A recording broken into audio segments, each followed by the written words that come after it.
అత్యంత ఖరీదైన ఎన్నికలు. ఎంత ఖరీదంటే ఈ మధ్యకాలంలో భూమి ఆకాశాన్ని ఏకం చేసే పెళ్ళిళ్ళు ఎలా జరుగుతున్నాయో, డబ్బులున్న వాళ్ళ ఇళ్లలో పెళ్ళిళ్ళు ఎలా జరుగుతున్నాయో ఎన్నికలు కూడా అలా జరిగాయి. ఈ ఎన్నికల్లో ఖర్చు పెట్టిన డబ్బు ఎన్నికల కమిషను సూచించిన విధి విధానాలకి విభిన్నంగా ఎంత ఖర్చు పెట్టారు అనేది చూస్తే సామాన్య ఓటరుకు కానీ లేదు అంటే విశ్లేషకులకు కానీ గుండె గుబేలు మనకు మాందం. సామాన్య ఓటరు అంటే నా ఉద్దేశంలో ఓటుకి డబ్బులు తీసుకొని ఒక సారా ప్యాకెట్టో ఒక బిర్యానీ ప్యాకెట్టో తినేసి ఓటేసే వాళ్ళకి కూడా ఏమీ తెలియదేమో అనుకుంటారు. కానీ వాళ్ళకు కూడా తెలుసు వాళ్ళ ఓటుని ఎంతకి అమ్ముకోవచ్చు, ఇప్పుడు నాకు మార్కెట్ ఎంత ఉంది అనేది వాళ్ళకి బాగానే తెలుసు. అందుకే చాలామంది ఆంధ్రప్రదేశ్లో చీరలు ఇస్తే ఈ చీరలు ఎవరికి కావాలి అని నడి రోడ్లో కుప్పబోసి తగలబెట్టి మాకు డబ్బులు ఇస్తేనే ఓటేస్తాము అన్న వాళ్ళు ఉన్నారు. దీన్ని చైతన్యం అందామా, లేకపోతే ఏంటి ఓటర్లు ఇలా తయారయ్యారు అనుకుందామా? ఓటర్లు ఇలా తయారవడానికి కారణం రాజకీయ పార్టీలు మాత్రమే అందామా? ఇలా రకరకాల ప్రశ్నలు మనల్ని చుట్టుముడతాయన్నమాట. మరి ఏది ఏమైనా పరిస్థితి అయితే ఇది. ఈ పరిస్థితికి తీసుకొచ్చింది మట్టుకు ప్రజలంటే మట్టుకు నేను ఒప్పుకోను.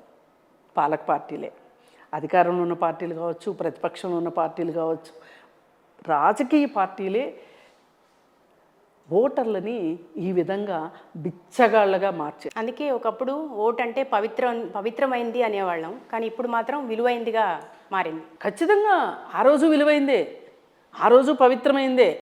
పవిత్రమైంది ఎలా అయింది అంటే అసలు ఒకనొక రోజుల్లో సంస్థానాధీశులకి, డబ్బులున్న వాళ్ళకి, ఇన్కమ్ ట్యాక్స్ కట్టే వాళ్ళకి, చదువుకున్న వాళ్ళ మాత్రమే ఓటు ఉండేది. అలాంటిది ఇవాళ ప్రతి ఒక్కరికి ఓటు వచ్చిందిగా.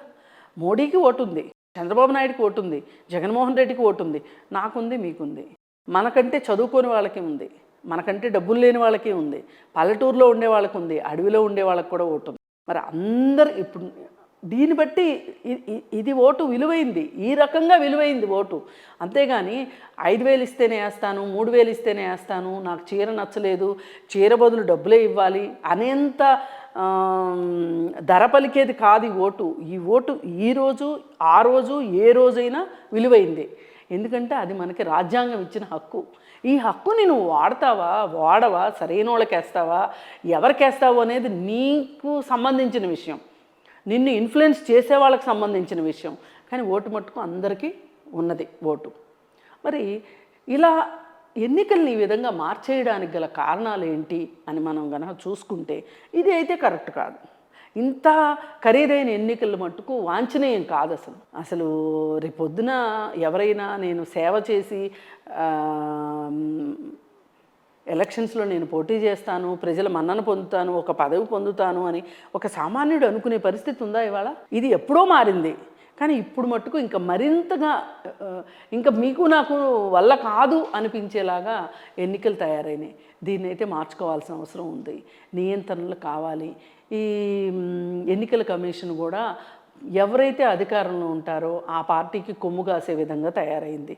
ఎన్నికల కమిషన్కి తెలియదా అండి ఎన్ని డబ్బులు ఖర్చు అవుతున్నాయని? అంటే వాళ్ళకు ఒక దొంగ పేపర్లు ఇచ్చేసేస్తే ఒక ఆడిటర్ ద్వారా సరిపోద్దా? క్షేత్రస్థాయిలో ఏం జరుగుతుందో తెలియదా? ఎక్కడికక్కడికి వ్యవస్థల్ని అధికార పార్టీ కొమ్ము కాస్తుంది. కాబట్టి ఇవాళ ఈసీ పవర్ఫుల్. ఇవాళ ఎప్పటి వరకు, జూన్ 4వ తారీఖు వరకు, కొత్త ప్రభుత్వం వచ్చే వరకు ఈసీ ఏం చెప్తే అది నడవాలి. లెక్కైతే నడుస్తుందా మరి ఈసీ? అంటే ఈసీకి మాట నడుస్తుందా? ఈరోజు చెప్పగలమా నడుస్తుందని? నడిస్తే ఇలా ఎందుకు జరుగుతుంది?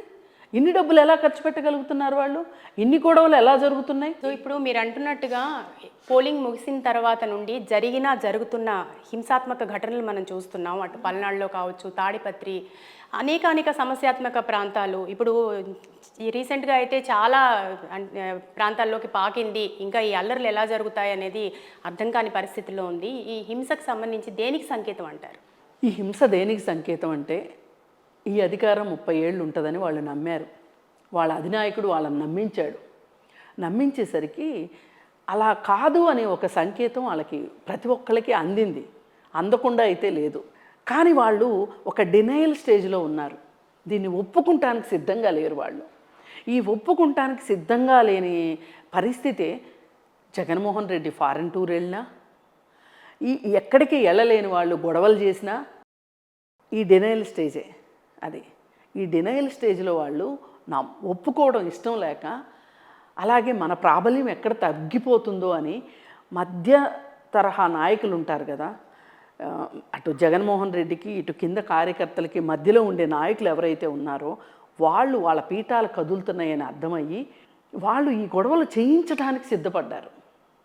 అమాయకులైన ఒక రకంగా అమాయకులే అనాలి ఆ కార్యకర్తల్ని. అసలు వాళ్ళు దొరికిన వస్తువులు దొరికినట్లు రోడ్ల మీదకి వచ్చారు అంటే అది ఆటవికం అనుకోవాలా, లేకపోతే ఈ రోజున నాగరికం అనుకోవాలా? అసలు ఒక గడ్డ పొలుగు తీసుకొని రోడ్డు మీదకి ఒక వ్యక్తి తగాదా కోసం వచ్చాడు అంటే అసలు దేనికి సంకేతం అది? అది అంటే బర్రెన్నోడిదే, అదే బెత్తం ఉన్నోడిదే బర్రెనేగా అర్థం. అంటే నాకు అధికారం ఉంది, నాకు అధికారం పోతుందని మీరు అనుకుంటున్నారేమో, కాదు నాదే అధికారం అని చెప్పాలనే కదా, ఆ ధిక్కారమే కదా అక్కడ. అంటే పోతున్న అధికారాన్ని ఒప్పుకోకపోవటం, ఆ ఒప్పుకోక జూన్ 4 తర్వాత మన పరిస్థితి ఏంటో అని ఆలోచించుకొని ఒక్కసారి భయభ్రాంతులను చెయ్యాలి వీళ్ళని అని భయభ్రాంతులను చేయడమే కదా ఈ మొత్తానికి కారణం.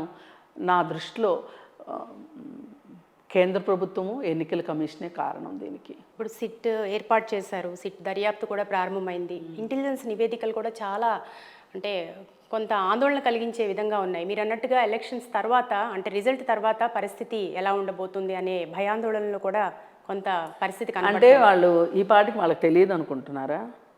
అసలు మొన్న అంత సీతకన్ను వేయాల్సిన అవసరం ఏంటి? మేము కేంద్ర బలగాలు రప్పిస్తున్నాము సమస్యాత్మక ప్రాంతాల్లో అని చెప్పారు. చెప్పి ఒక కేంద్ర బలగాలు వచ్చినంత మాత్రాన గొడవలన్నీ సర్దుబాటు అవుతాయా?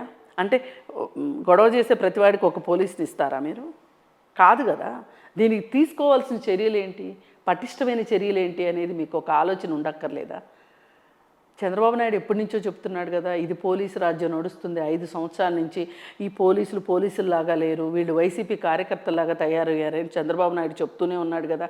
మరి చెప్తూ ఉన్నప్పుడు కనీసం ఒక 3 నెలల ముందైనా పోలీసు వ్యవస్థని ప్రక్షాళన ఎందుకు చేయలేదు, కొంతమంది మీద చర్యలు ఎందుకు తీసుకోలేదు అంటే సమాధానం ఏది?